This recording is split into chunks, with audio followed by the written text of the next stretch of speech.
Our song never played again. Relaxing sleep storytelling. ASMR bedtime story. You know, my friend, there's a kind of comfort in old places. The way the worn-out leather seats creak under you. The low hum of a ceiling fan struggling against the weight of the years. It's like the place itself remembers, even when you try so hard to forget. Tonight, like so many nights before, I found myself slipping into that same corner booth at Murphy's, the little bar 2 blocks down from where I live. The rain had started falling just as I stepped out of my car, thin lines streaking across the windows, painting the world outside in blurred shades of gray and gold. Inside it was warmer, safer, somehow. I sat down, shrugged off my damp jacket, and let my fingers trace lazy circles on the cracked tabletop. The jukebox in the corner was playing something soft, something old. Not our song, though, not that one. Not anymore. There was a time, when every time I walked into a place like this, it felt like the universe had queued up our soundtrack just for me. Maybe you felt that too, Hal.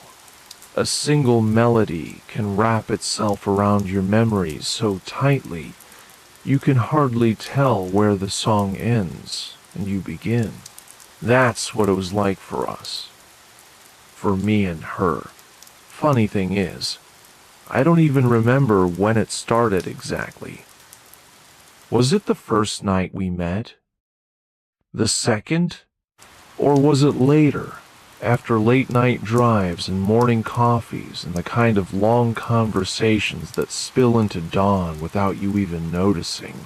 What I do know, my friend, is that once that song found us, it never really left. It was there through everything: the first kiss under the faded neon sign of Benny's Diner, the first fight that ended in laughter and tears, the lazy Sunday mornings tangled up in each other's dreams. It was always there, until it wasn't. Tonight, as I sit here with a half-finished glass of something that burns just enough to make the memories a little softer around the edges, I find myself wondering, at what exact moment did the music stop? When did we stop listening? When did I stop listening? Outside, the rain taps a slow, steady rhythm against the window pane.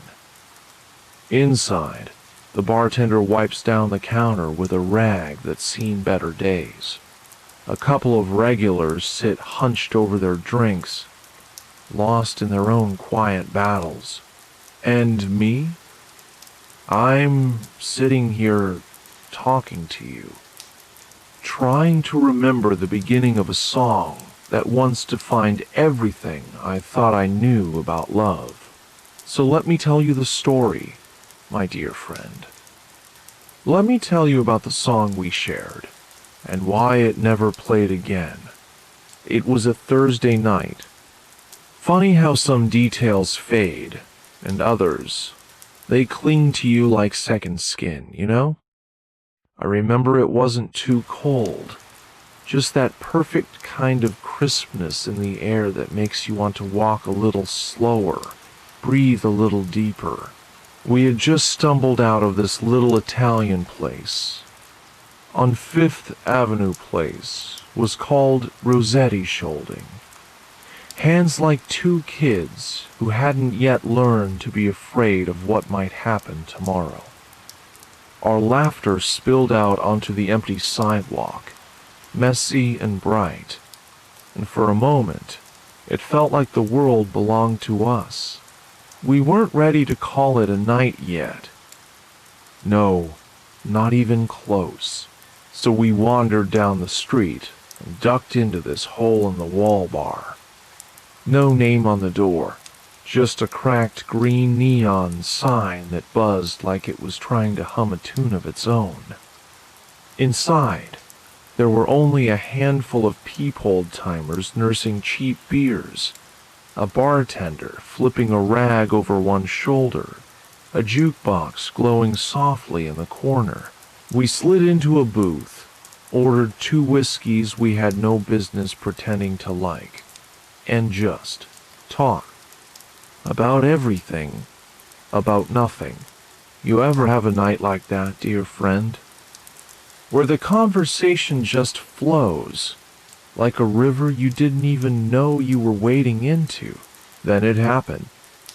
The song.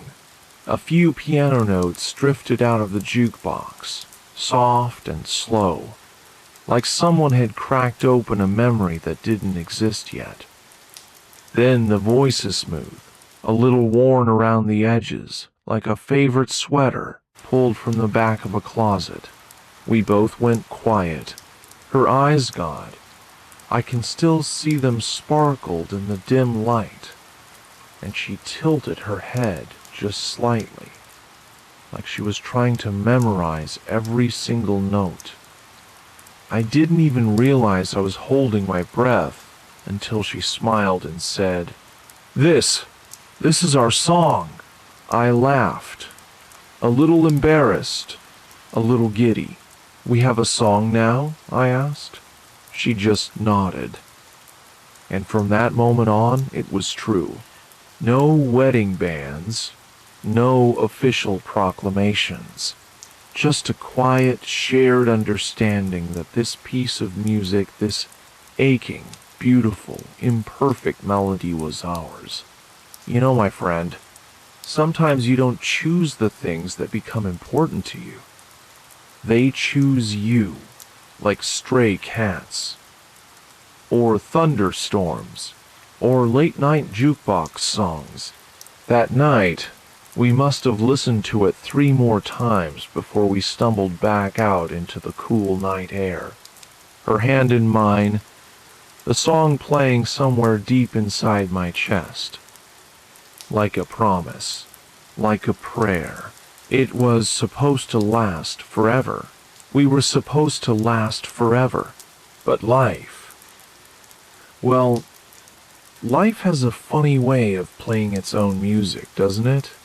You know, dear friend, it's the little traditions that get you. Not the big anniversaries, or the flashy vacations, or the photos you post online with those cheesy hashtags. It's the small things. The ones no one else knows about but the 2 of you. For us, it was Thursday nights. Always Thursdays. We didn't really plan it at first. It just sort of happened. You ever notice that? How the best rituals sneak up on you without asking. We'd meet after work, sometimes both still in wrinkled office clothes, sometimes dressed up a little just for the hell of it. We'd pick a different little restaurant every week. Mexican, Thai, sushi, you name it. Didn't even matter if the food was good. It was the company, you know? Always the company. Then we'd find a bar, and if they had a jukebox, well, you already know what song we were hoping to hear. We didn't always hear it, of course. Sometimes the jukebox was broken. Sometimes the playlist leaned more towards angry rock songs or synth-heavy pop. But when it did come on, when those first few piano notes floated into the room, it was like the whole world paused just for us.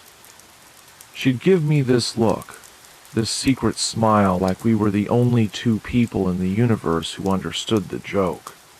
And I'd reach for her hand every single time. We never danced. Not once. It wasn't a dancing kind of song. It was a sitting still, leaning into each other kind of song. A being song, if that makes sense. Sometimes she'd hum along, her voice soft enough that only I could hear.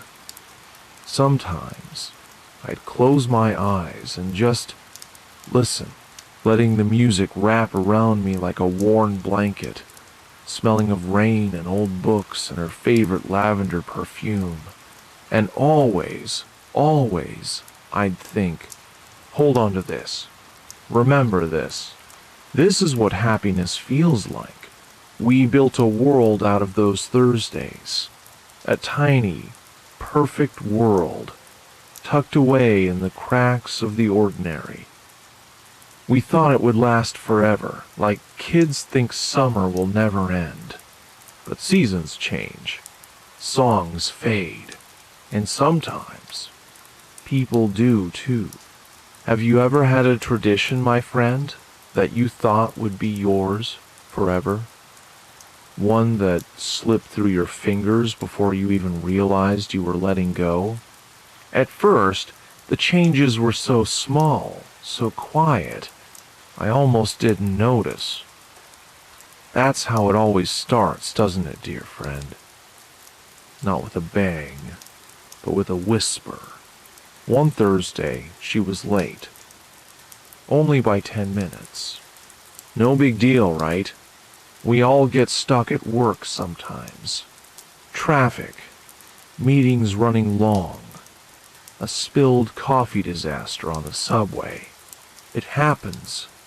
She rushed in, breathless and apologizing, her cheeks flushed, and I laughed it off.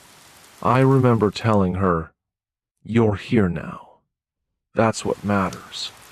And meaning it, God, I meant it. The next week, she was even later, half an hour, and she didn't apologize this time. She slid into the booth, her eyes already scanning her phone, her mind somewhere else entirely. You know that feeling, my friend, don't you? That strange little ache when someone you love is sitting right across from you but feels miles away? Yeah, that. Our conversations started getting thinner. We used to talk for hours about everything and nothing movies we loved. Weird dreams we had, ridiculous hypotheticals like, would you rather fight a horse-sized duck or 100 duck-sized horses? She always picked the duck, claimed it was about strategy. But lately, it was just surface stuff. Work was stressful. Her mom was being a pain. Her back hurt from sleeping weird. She was tired. Always tired. I tried. I really did. Told more jokes. Ordered her favorite wine without asking. Leaned across the table to brush a strand of hair from her face. And for a moment, her smile would flicker back into place. A flash of the girl I knew. The girl I loved, but it never stayed, not like before. And the worst part, the song stopped playing. I didn't even notice at first. We were so caught up, or rather, so lost, that when I realized it had been weeks since we'd heard it, it hit me like a punch to the chest.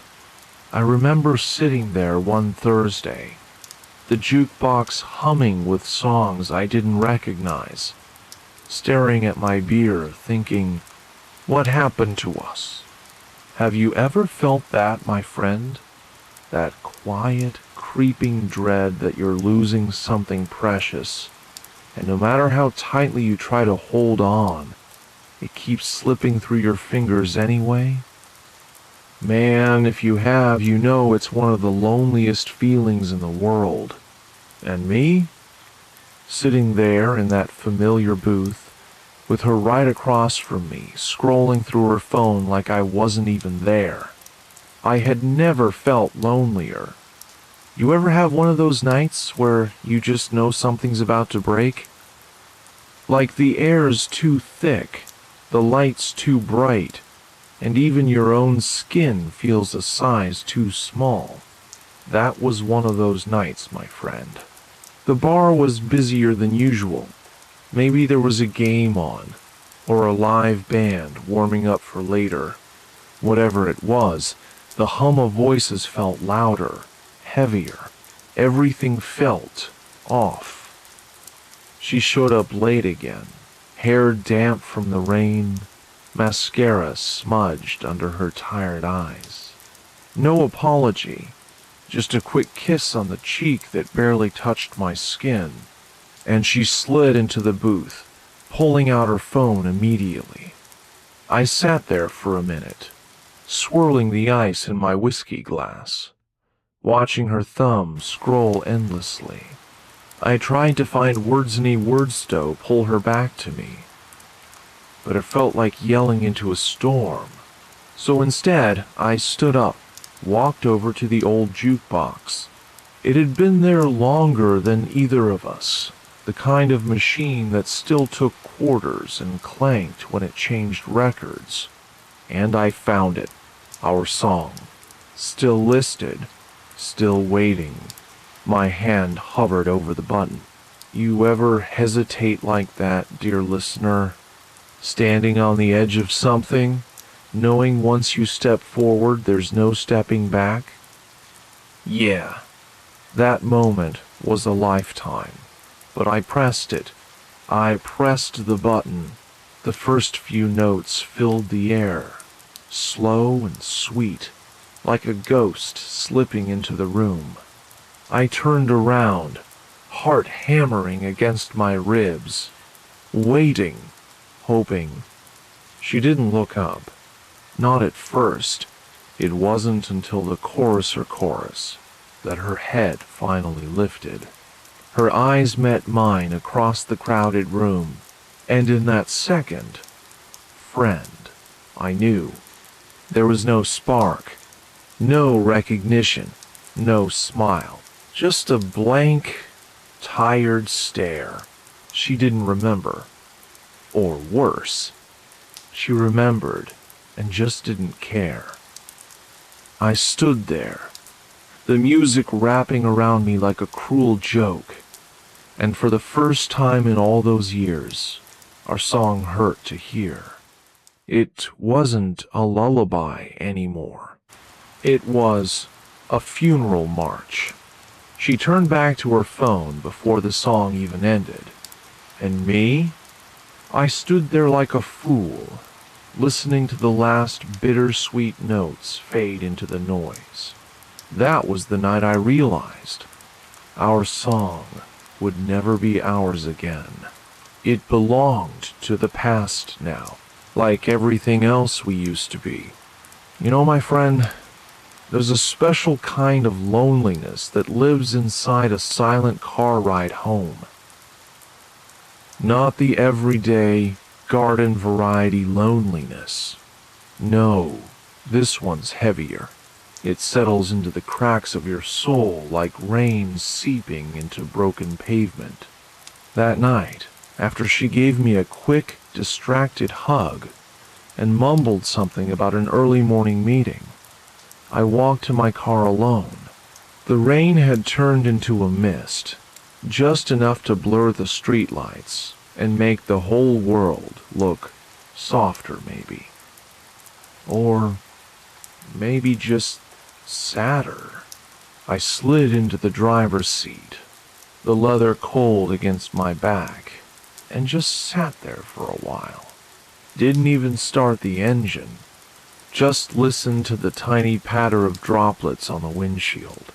You ever done that? Just sat there, letting the night wrap around you, not ready to go anywhere. Eventually, I turned the key. The engine rumbled awake, headlights cutting two lonely paths through the dark, and I started driving, not really toward home, just away. I didn't turn on the radio. Couldn't bear the thought of some random love song punching me in the gut. Couldn't even put on our old playlist. Every song on it felt like a ghost reaching out from the back seat. The streets were mostly empty. A few late-night wanderers huddled under awnings. A stray dog trotting across the road. A couple arguing under a flickering street lamp. Life went on, oblivious. I wondered, in that moment, if she felt anything at all. Was she sitting at home, staring at the ceiling, feeling that same hollow ache? Or was she already asleep, peaceful and untouched by the slow unraveling of everything we once were? You ever torture yourself like that, my dear listener? Building whole tragic stories in your mind, starring someone who probably isn't even thinking about you. It's a kind of madness, I guess. But it's human, painfully human. At some point, I found myself pulling into an old parking lot overlooking the river. We used to come here back in the early days, parked under the stars, talking about dreams we hadn't yet crushed under the weight of reality, kissing until the windows fogged up, laughing at nothing and everything. Now the lot was empty, and the river just looked cold and black, swallowing the reflections of the city lights. I killed the engine. Saturday there in the stillness, and for a long while I pretended that if I closed my eyes, I could go back to when our song still played, back to when she looked at me like I was the only thing that made sense in a messy world. But pretending doesn't change the truth, does it? And the truth was sitting heavy on my chest, making it hard to breathe, hard to think. Eventually, the cold started to creep in. I tucked my hands into my jacket, feeling the bite of the night air. And for the first time in a long time, I whispered the words I never thought I'd say. Maybe it's over. The words hung in the car like smoke. No music to drown them out. No hand to squeeze mine in reassurance. Just me, and the mist, and the ghosts of everything I couldn't fix. And somewhere deep inside, a part of me knew I wouldn't be hearing our song again. Not the way it used to sound. Not ever. The next morning, dear friend, I woke up feeling like I'd aged 100 years overnight. You know that feeling?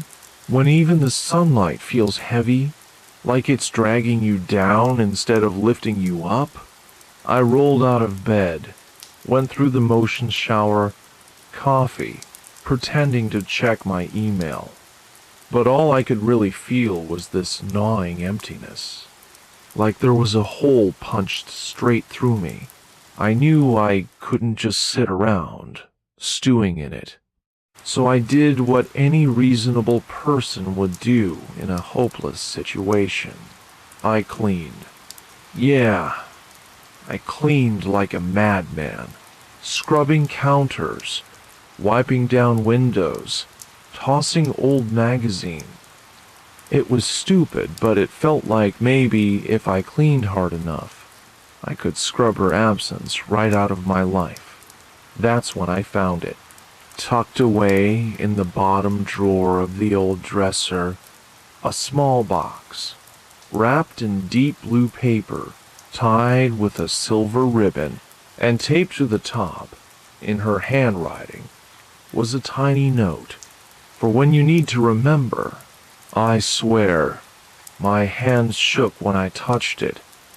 I sat down on the edge of the bed, the box heavy in my lap. I must have stared at it for 10 minutes, just trying to breathe, trying to summon the courage to open it. You ever had something like that, my friend? Something that feels too sacred to touch? Like even breathing too hard might break the last fragile thread holding you to someone. Finally, I peeled back the paper, carefully, reverently. Inside was a small photo album, handmade. The cover was leather, worn and soft under my fingers. I opened it, and there we were. Snapshots of our life together. Little moments I'd forgotten. The way she wrinkled her nose when she laughed. The way I looked at her like she was the sun and the stars and the whole damn sky. There was the time we got caught in the rain at the state fair. The night we made a campfire on the beach and roasted marshmallows until dawn. Our first Christmas tree, so crooked it practically leaned out the window. Each page was a memory, each picture a reminder of the love we'd built. And somewhere along the way, let slip through our fingers. At the very back of the album, tucked inside the cover, was a tiny, weathered CD. Handwritten on it were 4 simple words. Our song, always us. I smiled, cried a little too. I'm not ashamed to admit it, dear listener. Sometimes you have to let yourself break a little to heal. I didn't have a CD player anymore. Who even does these days? But that didn't matter. I didn't need to hear the song. It was already playing in my head. Soft and sweet, tender and full of all the things we couldn't say anymore. A song that once defined us. A song that, even though it would never play again, would always echo somewhere inside me.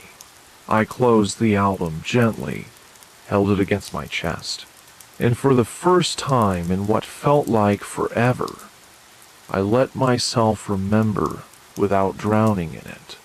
Maybe that was her gift to me, not just the memories, but the permission to carry them forward, without anger, without regret, just love, pure and bittersweet, like the last note of a song fading into silence. There's something about places, my friend. They hold echoes of who we used to be, and sometimes, if you sit real still, you can almost hear the laughter you left behind. A few days after finding the photo album, I decided to visit some of those places we loved. You know, to see if maybe the memories would feel lighter in the open air instead of heavy in my chest. I started with the little cafe downtown, the one with the chipped mugs and the velvet couches that swallowed you whole. We used to spend lazy Sunday mornings there, drinking coffee and pretending we had all the time in the world. The place looked the same. Same crooked sign swinging in the breeze. Same sleepy barista behind the counter. I ordered her usual. A caramel latte, extra foam, and I sat by the window where we always sat, where we dreamed about future houses, future kids, future everything. It was strange, you know, sitting there alone, watching the world buzz by outside, hearing her laughter in the back of my mind, feeling her ghost smiling across from me. I didn't cry, not then. Just let the memories wash over me like a soft rain. After that, I drove out to Willow Creek Park. It's about 20 minutes from town, tucked away between 2 sleepy hills.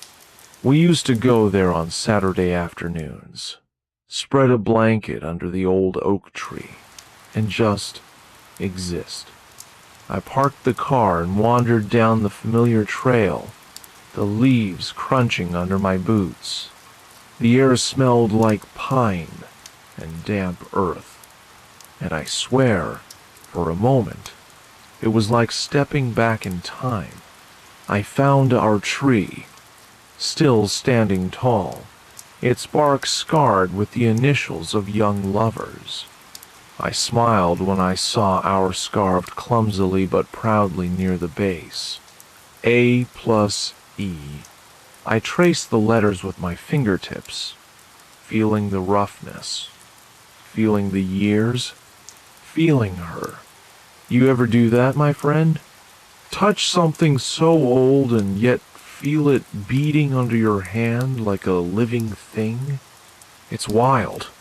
It's beautiful. I sat down in the grass and closed my eyes. Listened to the wind rustle through the branches. Listened to the echoes of our voices, our promises, our laughter. Time doesn't stand still, no matter how much you beg it to. But in that moment, under that tree, it bowed its head and paused. Just for me. Just for her. Later, I visited the little bookstore where we first met. The place was different now, shinier, more polished. But the corner where she spilled coffee all over me that first day, still there, still sacred. I stood there for a long time, pretending to browse the shelves, pretending I wasn't looking for her reflection in the glass.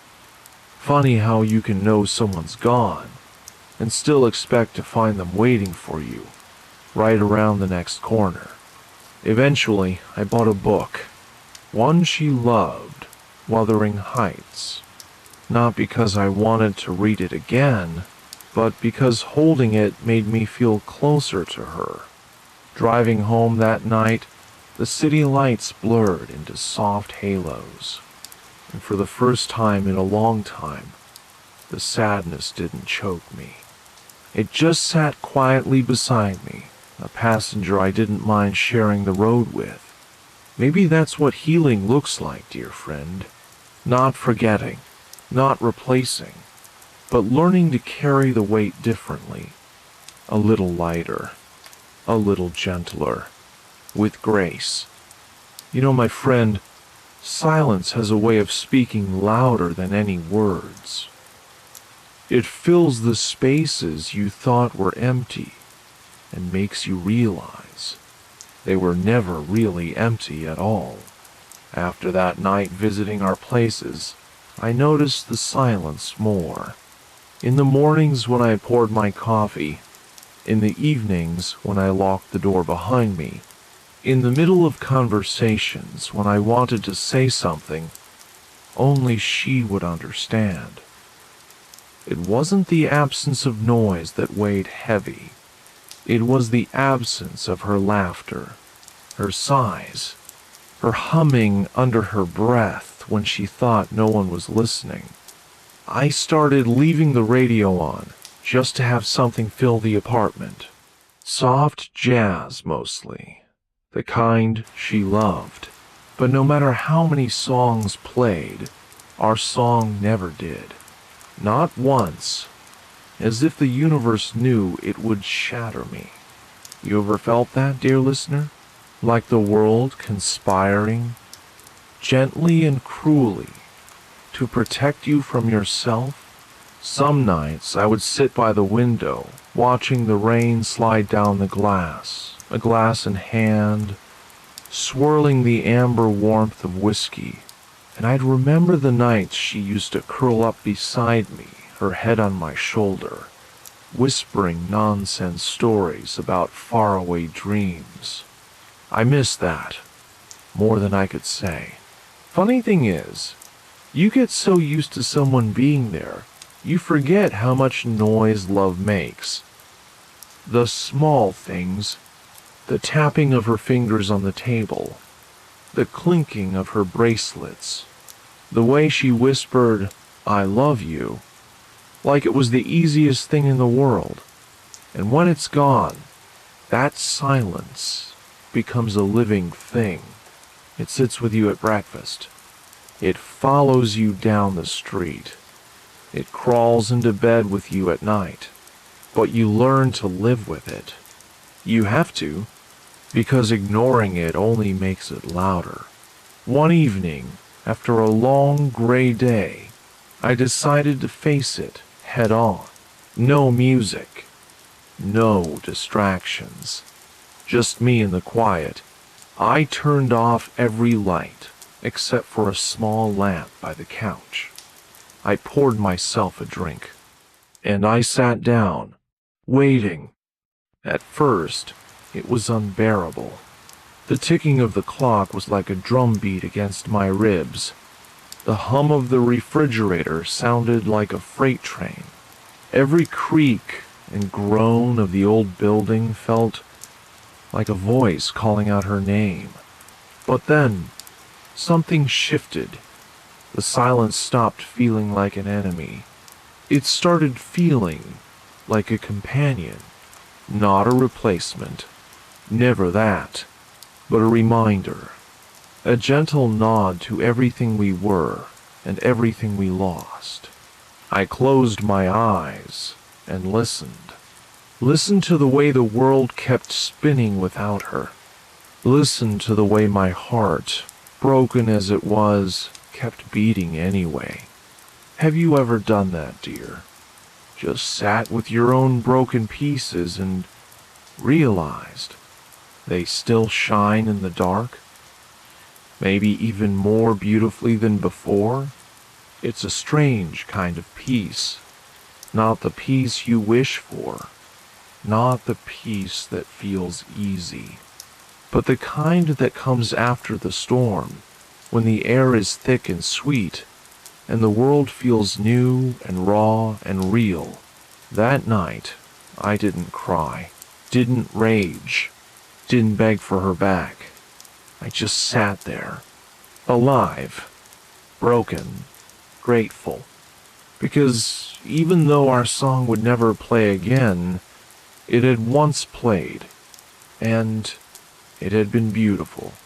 And maybe, just maybe, that was enough. Hey, my friend. Have you ever thought about the last time you saw someone you loved without knowing it would be the last? It's strange, isn't it? How ordinary those moments seem, until you look back and realize they were carrying the weight of goodbye all along. For us, it wasn't a grand farewell. No tearful airport scenes, no slammed doors, no angry words thrown like knives. Just a quiet Tuesday afternoon, cloudy skies, a breeze that smelled like rain. I remember she wore that soft gray sweater I liked, the one with sleeves too long for her arms. So she always tucked her hands inside like a little kid. Her hair was a bit messy, strands escaping from the loose bun she twisted up without much thought. She looked normal, beautiful in that effortless way you don't even recognize until much later. We were sitting at our favorite cafe, the one with the rickety chairs and the coffee that was always a little burnt.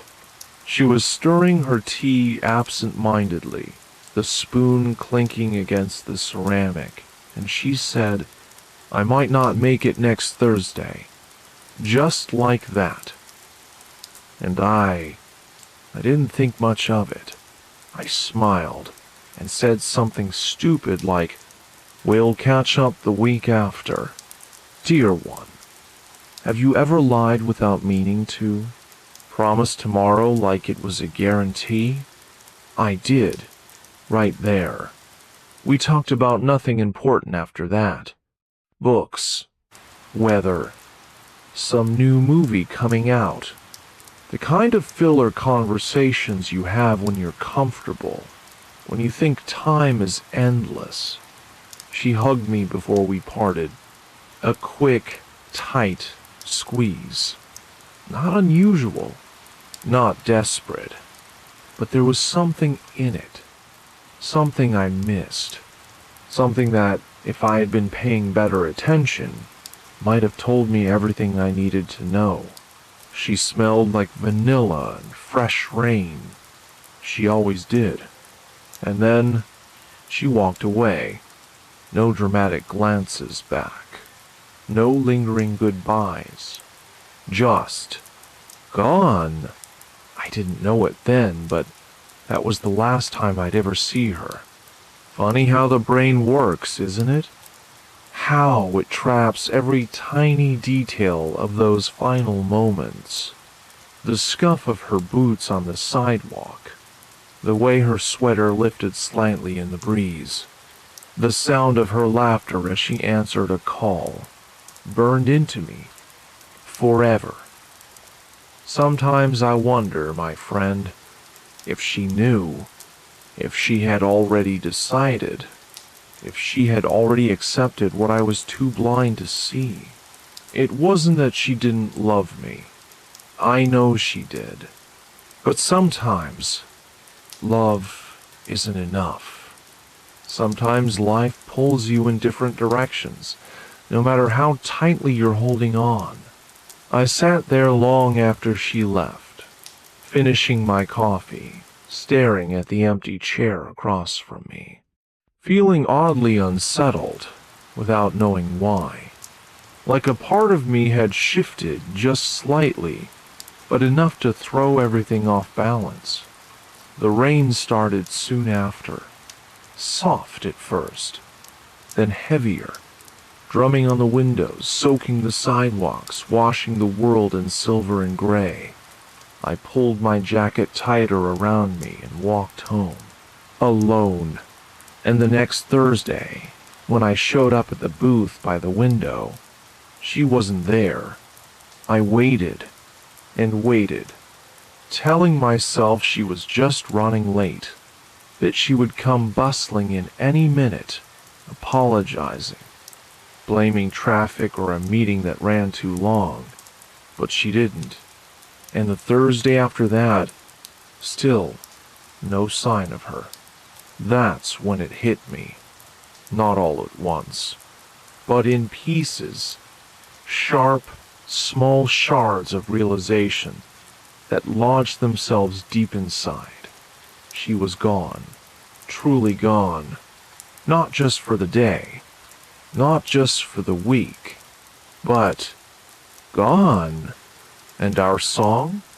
It never played again. Not in that cafe, not on the radio, not even in the playlists she used to send me late at night. It was like the universe decided. If she wasn't here, neither was the music. Have you ever had a song ripped away from you like that, dear friend? Something so simple, yet so sacred. It's cruel. It's beautiful. It's life. And sometimes, when the night is too quiet and the whiskey too warm, I swear I can almost hear it. A faint melody in the distance, just out of reach. Almost. Hey, my friend. Have you ever thought about the last time you saw someone you loved, without knowing it would be the last? It's strange, isn't it? How ordinary those moments seem, until you look back and realize they were carrying the weight of goodbye all along. For us, it wasn't a grand farewell. No tearful airport scenes, no slammed doors, no angry words thrown like knives.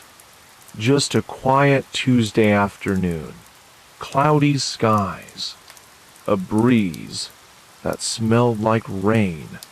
I remember she wore that soft gray sweater I liked, the one with sleeves too long for her arms, so she always tucked her hands inside like a little kid. Her hair was a bit messy, strands escaping from the loose bun she twisted up without much thought. She looked normal, beautiful in that effortless way you don't even recognize until much later. We were sitting at our favorite cafe, the one with the rickety chairs and the coffee that was always a little burnt. She was stirring her tea absent-mindedly, the spoon clinking against the ceramic, and she said, "I might not make it next Thursday," just like that. And I didn't think much of it. I smiled and said something stupid like, We'll catch up the week after. Dear one, have you ever lied without meaning to? Promised tomorrow like it was a guarantee? I did. Right there. We talked about nothing important after that. Books, weather, some new movie coming out. The kind of filler conversations you have when you're comfortable, when you think time is endless. She hugged me before we parted. A quick, tight squeeze. Not unusual, not desperate, but there was something in it. Something I missed. Something that, if I had been paying better attention, might have told me everything I needed to know. She smelled like vanilla and fresh rain. She always did. And then she walked away. No dramatic glances back. No lingering goodbyes. Just gone. I didn't know it then, but that was the last time I'd ever see her. Funny how the brain works, isn't it? How it traps every tiny detail of those final moments. The scuff of her boots on the sidewalk. The way her sweater lifted slightly in the breeze. The sound of her laughter as she answered a call. Burned into me. Forever. Sometimes I wonder, my friend, if she knew, if she had already decided, if she had already accepted what I was too blind to see. It wasn't that she didn't love me. I know she did. But sometimes, love isn't enough. Sometimes life pulls you in different directions, no matter how tightly you're holding on. I sat there long after she left, finishing my coffee, staring at the empty chair across from me, feeling oddly unsettled without knowing why. Like a part of me had shifted, just slightly, but enough to throw everything off balance. The rain started soon after, soft at first, then heavier, drumming on the windows, soaking the sidewalks, washing the world in silver and gray. I pulled my jacket tighter around me and walked home, alone. And the next Thursday, when I showed up at the booth by the window, she wasn't there. I waited and waited, telling myself she was just running late, that she would come bustling in any minute, apologizing, blaming traffic or a meeting that ran too long. But she didn't. And the Thursday after that, still no sign of her. That's when it hit me. Not all at once, but in pieces. Sharp, small shards of realization that lodged themselves deep inside. She was gone. Truly gone. Not just for the day. Not just for the week. But gone. And our song? It never played again. Not in that cafe. Not on the radio. Not even in the playlists she used to send me late at night. It was like the universe decided. If she wasn't here, neither was the music. Have you ever had a song ripped away from you like that, dear friend? Something so simple, yet so sacred. It's cruel. It's beautiful. It's life. And sometimes, when the night is too quiet and the whiskey too warm, I swear I can almost hear it. A faint melody in the distance, just out of reach. Almost. I moved into a new apartment after the breakup. Not far from my old place, but it felt like a world away. Funny how geography means so little when your heart's been ripped right out of you, right? The first night there, I sat cross-legged on the cold hardwood floor, a takeout box balanced on my lap, staring at the empty walls. No photos, no memories yet. Just silence. And my dear friend, you know what's strange? Even in that emptiness, I could swear I heard echoes of our song, a phantom melody swirling in the air, just beyond my reach. It was like every corner of the apartment held a ghost, not of some tragic figure in a dusty novel, but of us, laughing, teasing, dreaming. I'd pour myself a glass of wine, sit by the window, and watch the rain slide down the glass. Just like this, tonight. Sometimes I'd catch myself humming a line from that old song, not even realizing it until I'd already sunk deep into it, like quicksand.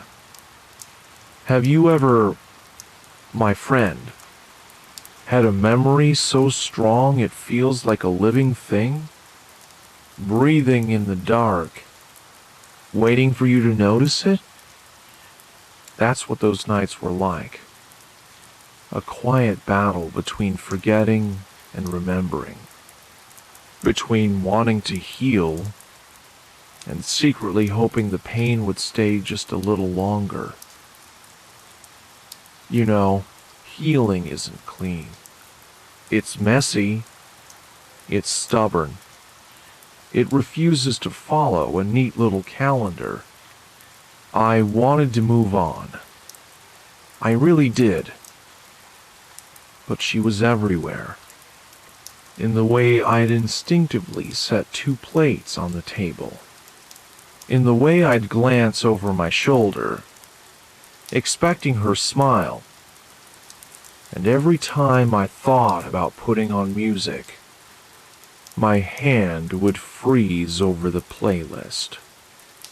Because what if our song came on?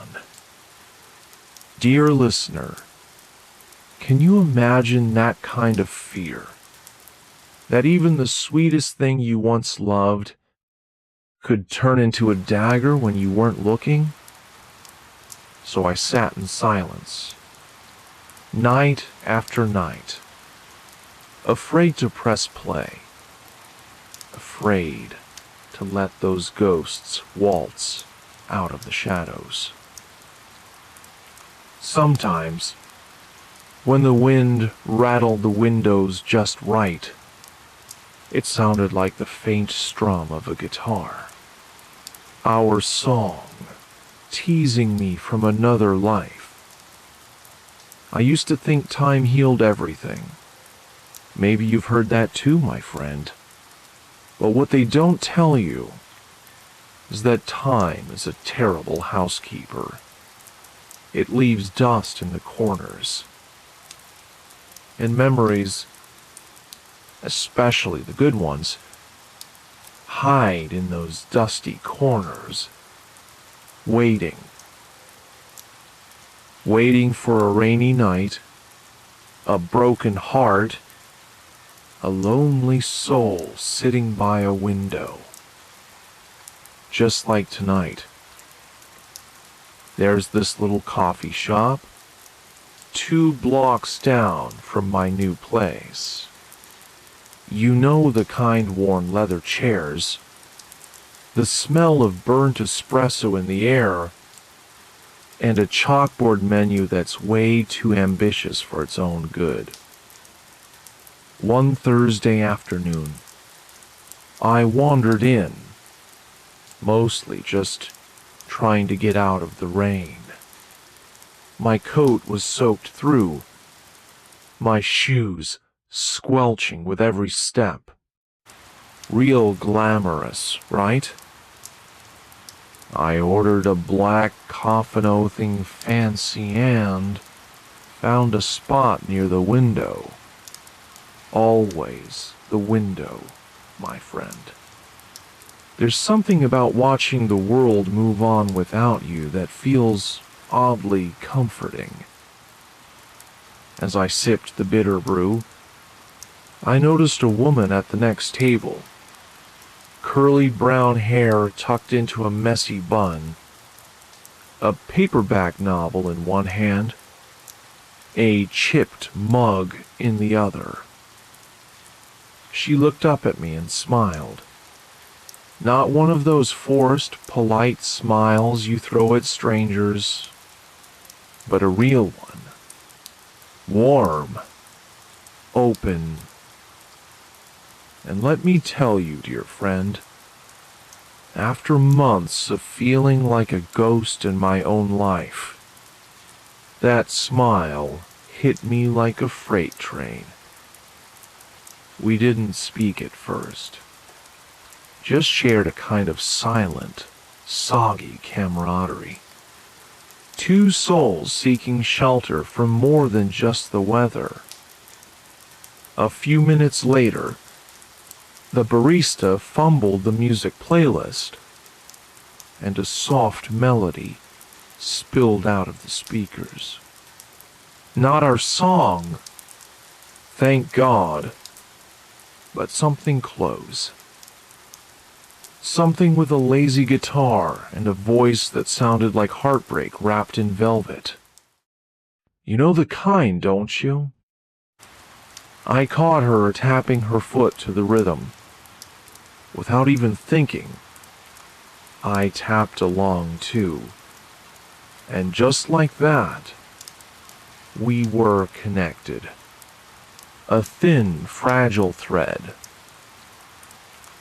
After a while, she closed her book, set down her mug, and turned to me. Terrible weather, she said, voice slow and musical.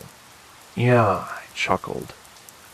But I guess it brought us both here, huh? Cheesy, right? But sometimes, a cheesy line is the first brick in a new road. One you don't even know you're walking yet. We talked about nothing important. Favorite books, worst movie endings, the best pizza joint in town. Light, easy stuff. Nothing that could bruise the heart. And for the first time in months, I laughed. Really laughed. Not the hollow chuckle I gave friends to keep them from worrying. A real, belly-deep laugh that felt like waking up. My dear listener, have you ever felt that? That slow, gentle stirring inside you when you realize life might not be over after all. It doesn't come with fireworks. No grand epiphanies. Just a quiet whisper. Maybe, just maybe. Maybe there's a little more music left for you to hear. The rain had slowed to a drizzle by the time we left the coffee shop. She held the door open for me, smiling like we'd known each other for years instead of an hour. Maybe I'll see you around, she said, tucking a loose strand of hair behind her ear. Maybe you will, I replied, feeling for the first time in a long time a flicker of something dangerously close to hope. We didn't exchange numbers. No grand gestures. Just a simple parting, like a bookmark slipped into a half-finished chapter. As I walked home, my steps felt lighter. I wasn't dragging the weight of the past behind me anymore. I was floating, almost, like the rain had washed some of the sadness away. You know that feeling, my friend? When something tinny unexpected smile, a half-remembered melody feels like a lifeboat in a sea you thought would drown you, I held on to that feeling for days. Guarded it like a candle against the wind. The next Thursday, and the one after that, I went back to the coffee shop. Always sat by the window.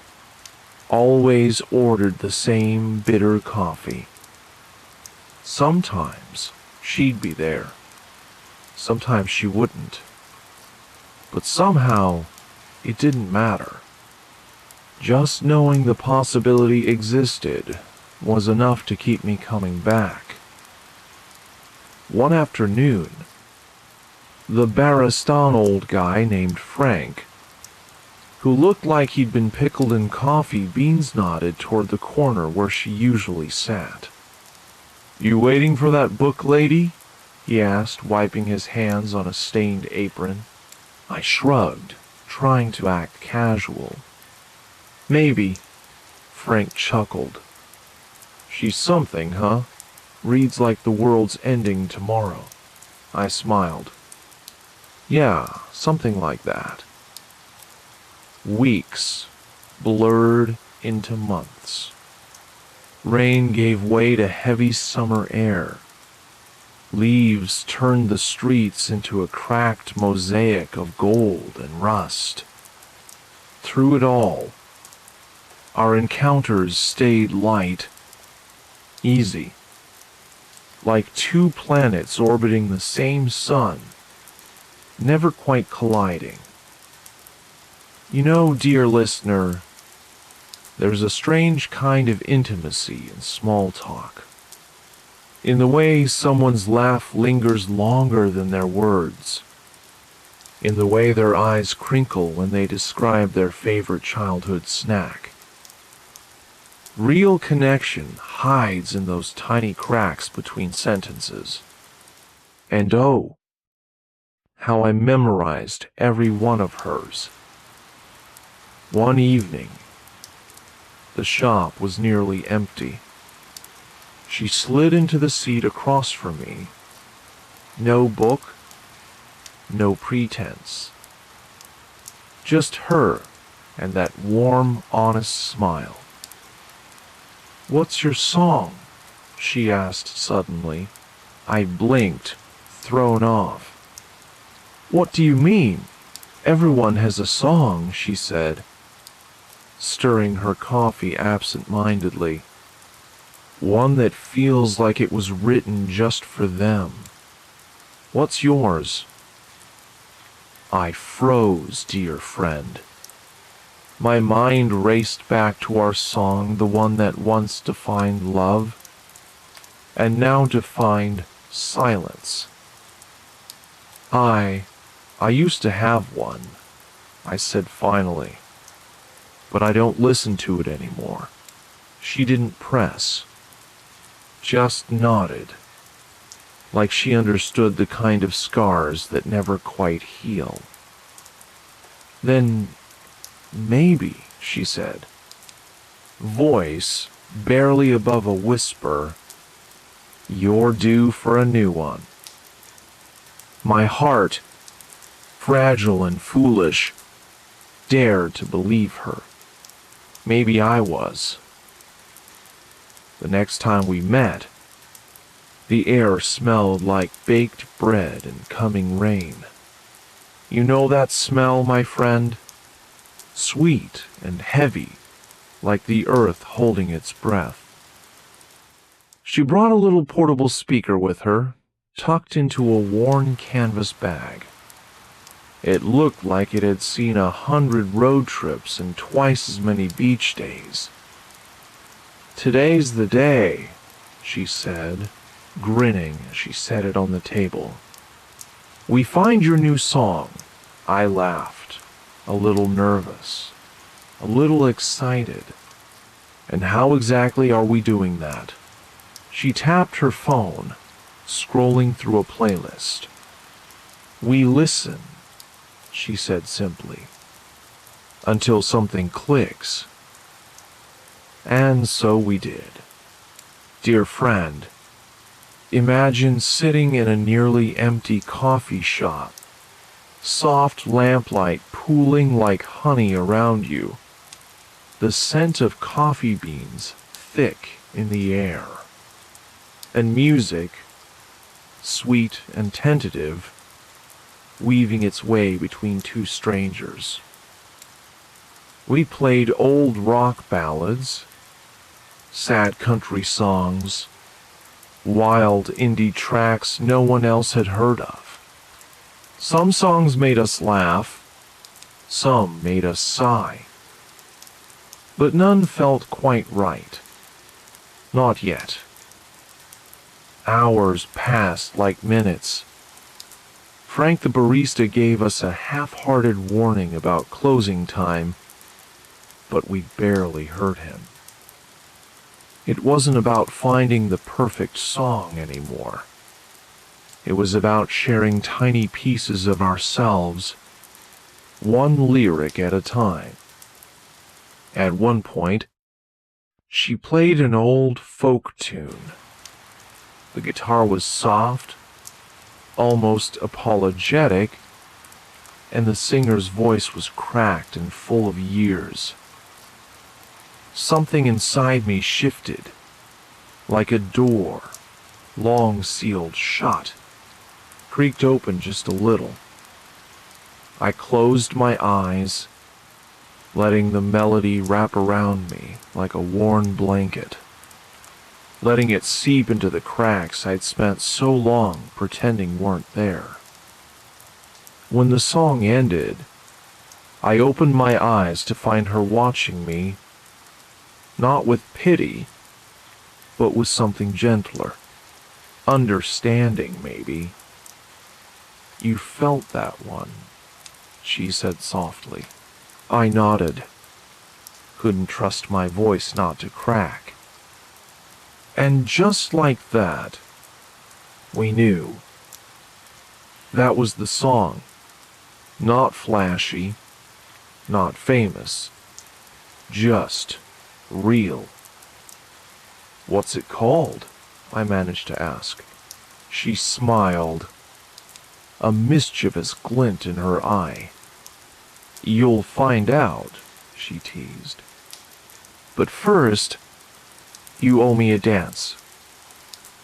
I laughed, half in disbelief. Here? In the coffee shop? Why not? She said, standing and holding out her hand. No one's watching. And even if they were, who cares? And, dear friend, before I could overthink it, before fear could dig its claws back into me, I took her hand. We swayed clumsily between the tables, laughing, bumping into chairs, stepping on each other's toes.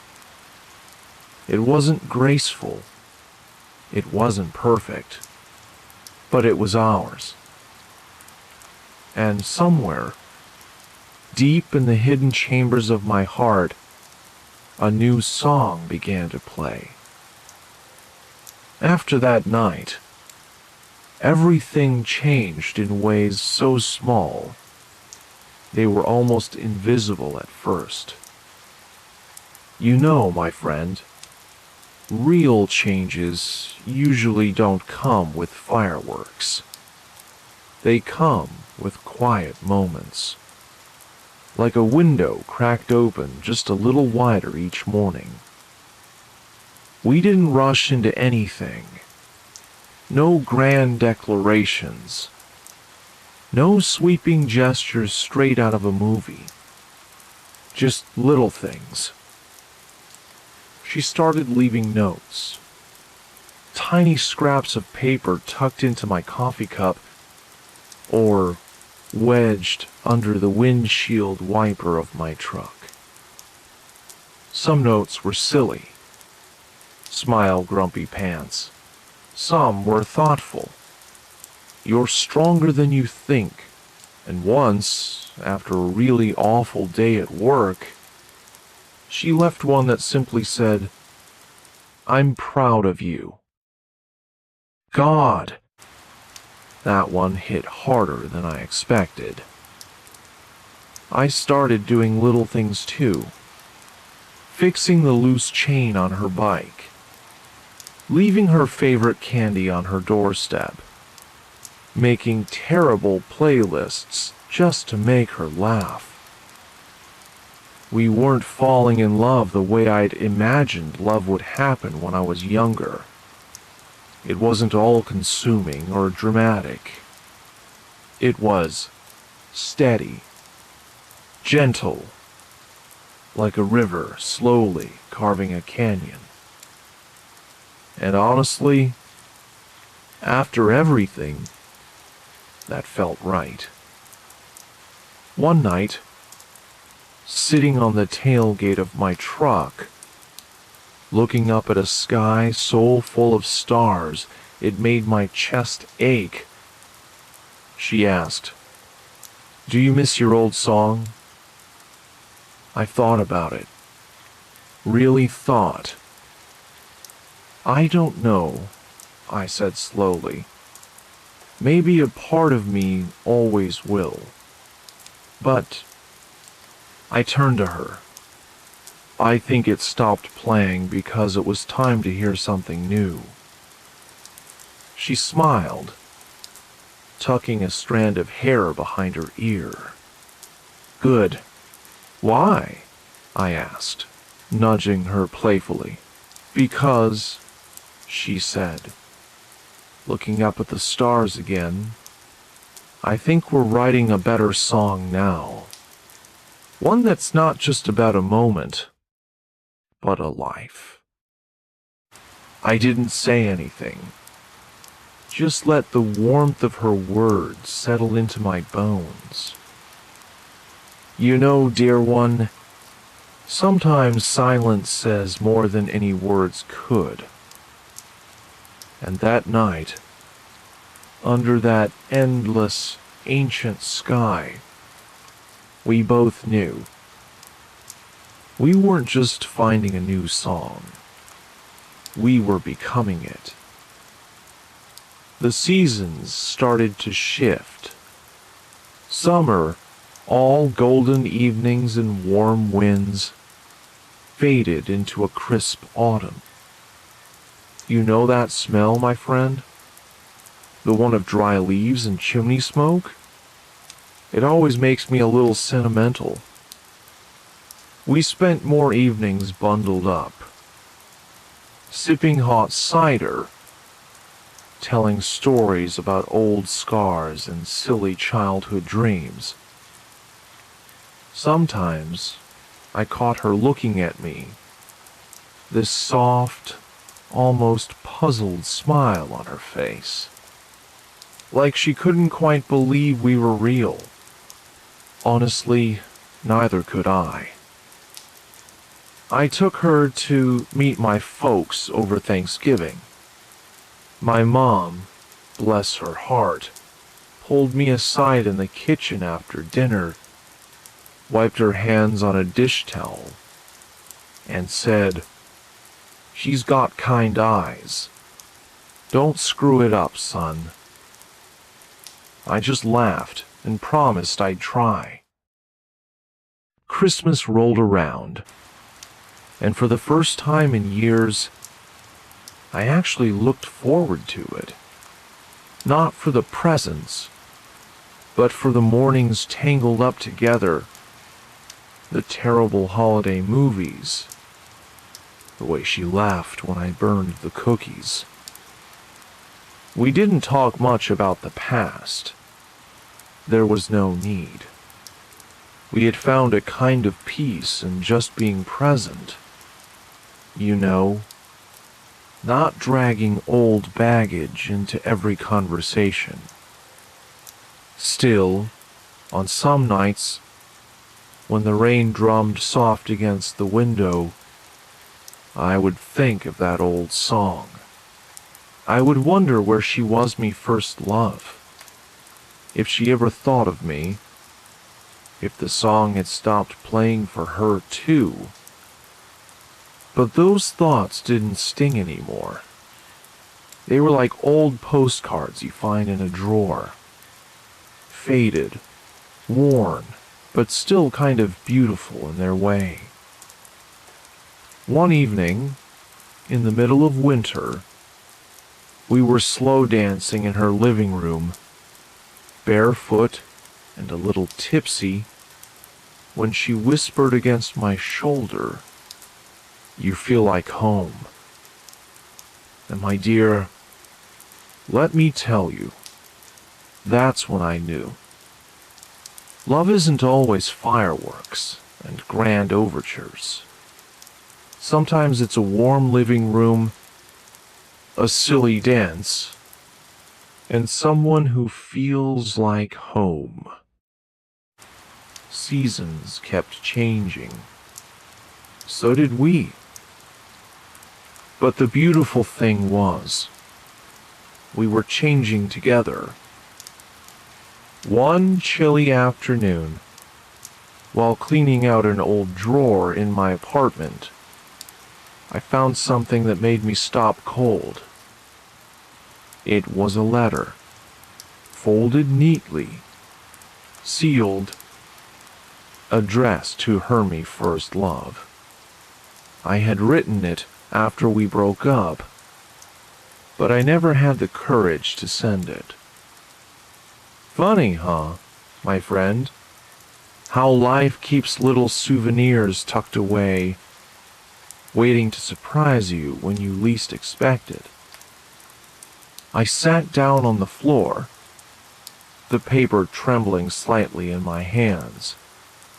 Should I open it? Part of me was scared to disturb the past, but curiosity won. It always does. I slid my finger under the seal and unfolded the letter. The words were messy, rushed, emotional. "I miss you," it said. "I wish things could have been different. I will always love you, even from a distance." I let out a long breath. Not sadness, not regret, just acceptance. You ever felt that way, dear friend? Like something that once tore you apart now just feels like a story you lived through? I thought about showing it to Hermie New Love, being completely honest. But then I realized she didn't need to know. Our life was ours, untouched by old ghosts. I took the letter outside. There was a soft snow falling, the world blanketed in quiet white. I held a lighter to the corner of the paper, watched it catch, the flame eating away the words I no longer needed. The ashes floated up into the cold sky, disappearing among the snowflakes. And I whispered a thank you, not to her, not even to the universe, but to myself. For surviving, for healing, for choosing to live again. The song might have stopped playing, but my heart hadn't. Not anymore. It's funny, my dear friend, how sometimes the music doesn't have to be loud to be heard. Now, when I sit in this little bar on rainy nights, I don't wait for our old song anymore. I just listen. To the soft murmur of conversations, the clink of glasses, the occasional laughter from the other side of the room. It's its own kind of music, you know. a song that belongs to no one and everyone all at once. I sip my drink slowly, feeling the warmth spread through my chest. The rain taps a steady rhythm against the window, like a gentle drum beat. And sometimes, if I close my eyes, I imagine her smile, the way she used to sing along under her breath, not for anyone else, just for us. But the ache that used to grip me, it softened into something else. Something tender, something kind. You see, healing doesn't erase the past. It just makes it part of the music you carry inside you. I wonder, my friend, have you ever found yourself humming a tune you thought you'd forgotten? Felt a memory brush past you like a warm breeze? That's what life becomes, I think. A quiet compilation of all the songs we've ever loved, even if they never played again. Tonight, I don't need our song to play. Tonight, I am my own music. Tonight, I am enough. I raise my glass slightly toward the empty booth where she and I once sat. Not in sadness, but in gratitude. Thank you for the song. Thank you for the silence. Thank you for the journey. The bar's door swings open, letting in a gust of cool air and a new melody from the streets. A melody I've never heard before. And with a small smile, I listen. I live. I let go. Good night, my dear friend. May your heart always find its own song, even in the quiet.